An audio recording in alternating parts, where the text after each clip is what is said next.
So flirting వేరే, fling వేరే, yes love వేరే. Yes flirting is I'm a very healthy flirt. Okay, fling అనేది నేను జనరల్గా లవ్ని చాలా మరి ఈ మాట వస్తున్నా. flirt ఫ్లింగ్ అంటే అంటే ఏంటి? ఫ్లింగ్ అంటే ఏంటి? అఫేర్. ఫ్లర్ట్ అంటే మీ నోటితో చెప్పండి. ఫ్లర్ట్ అంటే సరదాగా, ఒక అందంగా, ఒక హ్యూమరస్గా, ఒక రొమాంటిక్ టచ్తో గుచ్చడం, అంతవరకే. It's a very healthy thing. Fling అనేది ఇట్స్ అన్ అఫేర్.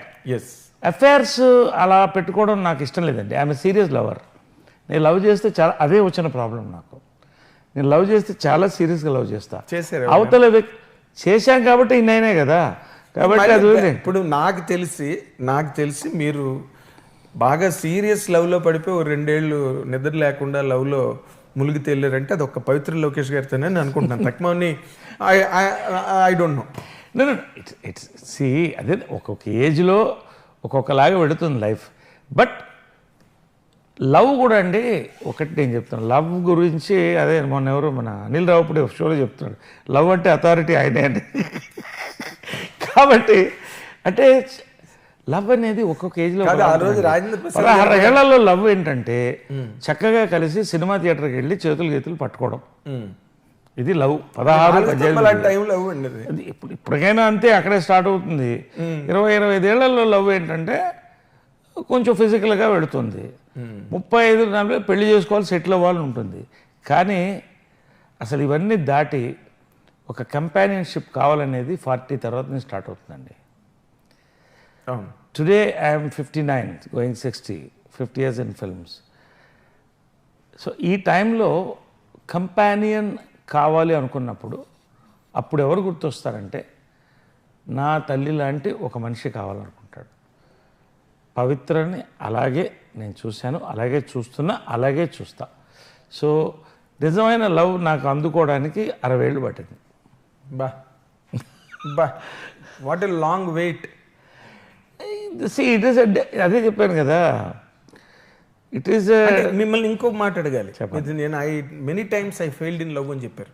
దానికి మీరు కారణమా, అవతల వాళ్ళ కారణం అండి? అదే చెప్తున్నా కదా. ఇప్పుడు ఒకరిని బ్లేమ్ చేయడం నాకు ఇష్టం లేదు.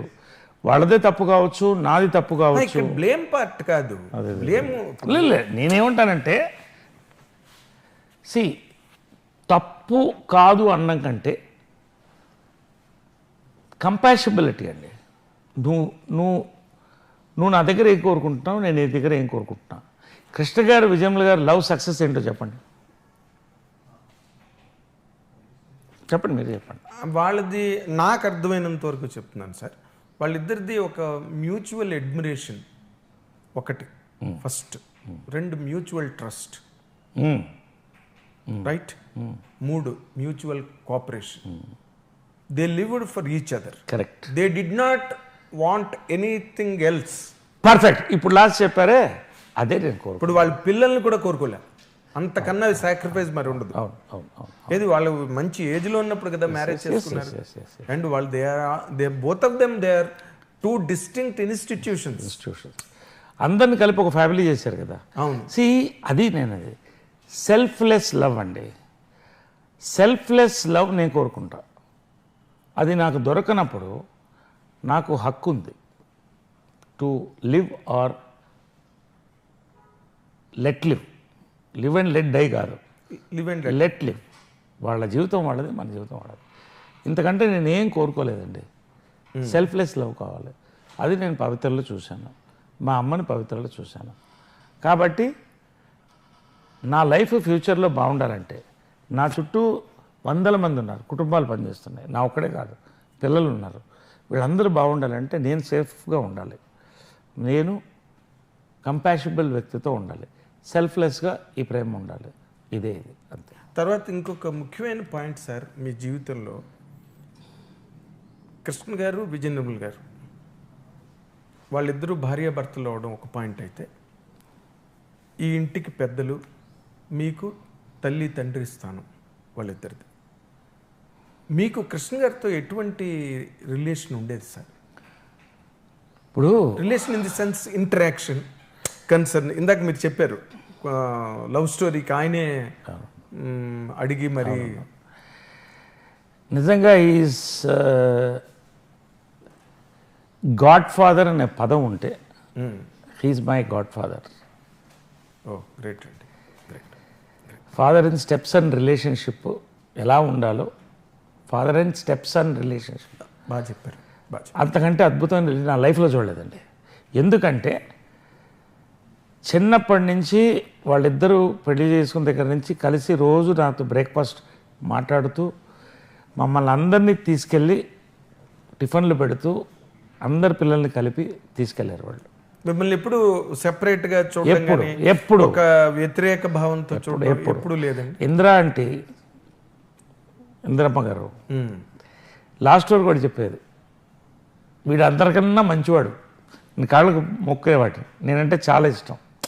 సో ఒకళ్ళకొకళ్ళు ఎవ్వరు కూడా ఎక్కడ జలసీలు అనే తావు లేకుండా పెంచారండి మా అందరినీ కూడా. ఎవరిది వాళ్ళకి వాళ్ళు ఇచ్చారు, ఎవరి కెరియర్లు వాళ్ళకి ఇచ్చారు, ఎవరి ఆస్తులు వాళ్ళకు ఉన్నాయి. ఆ ఎఫెక్షన్ కూడా మీరు పొందారండి ఆయన దగ్గర నుంచి, ఒక ఫాదర్. అదే నేను చెప్తున్నా కదా, ఇప్పుడు మదర్తో మాట్లాడలేని కొన్ని విషయాలన్నీ ఆయనకి చెప్పేవాడిని. ఇంకా అంతకంటే ఏముంటుంది అంటే ఆడవాళ్ళతో కొన్ని చెప్పలేం కదా, మదర్కైనా దానికి గైడెన్స్ ఆయనే ఇచ్చేవాడు. ఏం చేయాలి, ఎలా చేయాలి. ఎస్, ఒక సినిమాకి నేను డబ్బింగ్ చెప్పలేదు, ఆ సినిమా పేరు చెప్పను. మీరు ఏది అది మదర్ అన్ని చెప్తున్నారు, ఏది చెప్పట్లేదు. మీరు చెప్పాలి, ఇది మాత్రం చెప్పాలి సార్. ప్రేమాయణం సినిమాకి అప్పుడు అట్లూరు రామారావు ఉండేవాళ్ళు, శేఖరంలో. అవును, ఆయన బాగా తెలుగు మీద మంచి ఆయన, నేను కొంచెం తెలుగు ఇంకా మిస్ అవుతుండేది. అప్పటికే దాదాపు 10 సినిమాలు చేశాను. మీరు తెలుగు బాలుగారు చెప్తే బాగుంటుందని, బాగుంటుంది, చంపేస్తారండి అన్న మా మదర్ అన్న, చెప్పనివ్వండి అన్నాడు. సరే ఒప్పుకున్నా. ప్రివ్యూ చూస్తున్నప్పుడు మదర్ కృష్ణ గారు చెమటలు పడుతున్నాయి.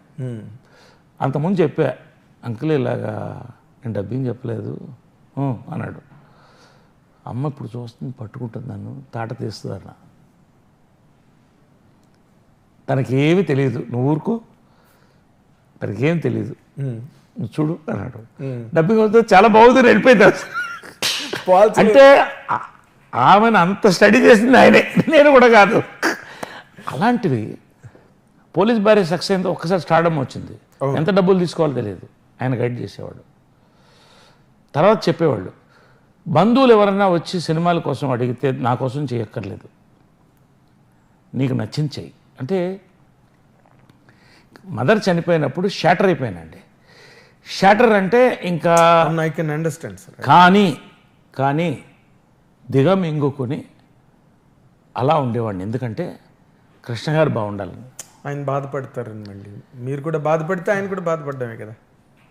బాధపడడం కాదు, ఆయన ఏమైపోతాడో అన్న భయం అందరికీ, నాకే కాదు, మహేష్ గారు అందరికి కూడా.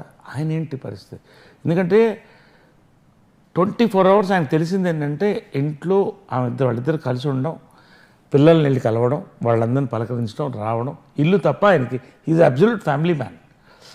ఆమె లేనప్పుడు ఒంటరితనం ఫీల్ అయ్యేవాడు, నాకు తెలుసు. ఆయన కనీసం దాన్ని ఏమంటారు, ప్రివ్యూ కూడా ఎప్పుడు ఆవిడ లేకుండా నా ఒక్కడే చెప్పేవాడు, లోన్లీగా ఫీల్ అవుతున్నా అని. ఈ ఇల్లు వదిలి వెళ్ళన్నాడు. అది మీ ఇల్లు అండి అన్నా నేను. ఇల్లు వదిలి వెళ్ళడం ఏంటి, మళ్ళీ మాట్లాడతా, లేదు నేను ఇక్కడే ఉంటా. ఆయన ఇల్లు అది, ఇది ఆయన ఇల్లు. అంటే మహేష్ బాబు వాళ్ళు తీసుకెళ్ళిపోతామని అనలేదు. ఏం మహేష్ నిజంగా గాడ్ అండి. నాకు ఒకటే చెప్పాడు, ఆయనకి ఎలా కావాలంటే అలా చేయండి, ఐఎమ్ దేర్ విత్ యూ, ఆయన ఇక్కడ నచ్చుతుంది, ఉండి మేము అందరం వస్తాం, చూద్దాం. అందరి ఇళ్ళు అందరితో ఒకటే కదండి, అందరూ ఒకటే ఫ్యామిలీ, ఇక్కడే భోజనం చేసేవాళ్ళు, వచ్చేవాళ్ళు, కలిసేవాళ్ళు. కాబట్టి అందరం కూడా ఒక పర్ఫెక్ట్ సింఫనీలో వెళ్ళామండి. సింక్లో వెళ్ళాం. కాబట్టి నేను పాయింట్కి వస్తున్నా, ఆయన ఏమైపోతాడో అని భయం ఉండదు. నేను నిజంగా షాటర్ అయింది ఎప్పుడంటే కృష్ణ గారు చనిపోయినప్పుడే. ఇంకా ఆ లోటు నాకు అప్పుడు ఇద్దరు లేదనేది అప్పుడు అది తట్టుకోవడానికి అప్పట్లో చాలా ఇష్యూస్ వేరే జరుగుతున్నాయి. దాంట్లోంచి బయటపడడానికి నేను చాలా కాలం పట్టింది. ఇప్పటికి కూడా ఆ క్వార్టర్స్ అలాగే ఉంది. పైకి వెళ్ళి 5 నిమిషాలు వాళ్ళ చైర్ దగ్గర కూర్చుంటాను, 5 నిమిషాలు. ఎందుకంటే రోజు ఆయన పలకరించేవాడిని, పొద్దున వాళ్ళతో కాఫీ తాగేవాడిని, సాయంకాలం పలకరించేవాడిని. ఇప్పటికీ వాళ్ళ ఫ్రేగ్రెన్స్ ఆ రూమ్లో ఉంటుంది. ఆయన కారు, వాళ్ళ కారు బెంజ్, ఆ ఫ్రేగ్రెన్స్ అలా ఉంటుంది. I enjoy all that. ఇంకా వాళ్ళ ఆత్మలు ఉన్నాయని నమ్ముతున్నాం. I know how much Mahesh should be missing. ఆ రోజు ఫస్ట్ టైం గుంటూరు కారం సినిమా దీంట్లో he was in tears. Mahesh ఎప్పుడు చూడాలి. మా నాన్నగారు లేరు, లేకపోతే ఫాదర్ అంటే ఇక సర్వస్వం, గాడ్ మహేష్కి. ఎలా ప్రేమిస్తాడో నాకు తెలుసు మహేష్. కానీ చాలా విచిత్రం. ప్రతిదీ ఆయనకి ఏం కావాలో చూసేవాడు, ప్రతిదీ ఆయన అడ్వైస్ ఇచ్చేవాడు అందరికీ. లాస్ట్ కూతురు ప్రియా దాకా కూడా నాకు ఎవరిని తక్కువ చూడకుండా ఎక్కువ చూడకుండా సమానంగా చూసాడు, కృష్ణ గారు ఇంక్లూడింగ్ ఇంద్రాంటితో సహా. అందరం కలిసి ఒక కుటుంబం. ఇలా ఉంటే చాలండి, ఇంకా అది చెడకుండా ఉంటే చాలు మాకు. అదే రెండో కృష్ణుడు. ఆయన నాటకాల్లో రెండో కృష్ణుడు వచ్చాడు అంటారు చూడండి, అట్లా రెండో కృష్ణ గారు మీరు చెప్పిన దాని ప్రకారం మహేష్ బాబు. ఎస్. సో మహేష్కి it is his film, family, పిల్లలు, బ్యూటిఫుల్ లైఫ్ అండి. అది రియలీ ఆ లైఫ్ అందరికీ రావాలని కోరుకుంటారు. I love Mahesh. You know the value so much. Value మీకే ఎక్కువ తెలుస్తుంది. సో నాకు ఆ గౌరవం ఇస్తారు. మేము అందరం కలిసి ఉంటాం, అందరం అభిమానిస్తాం ఒకళ్ళనొకళ్ళను. There is no false relationships. అలా ఉంటే ఈ తరం వరకు మాకు గడిచిపోతే చాలు.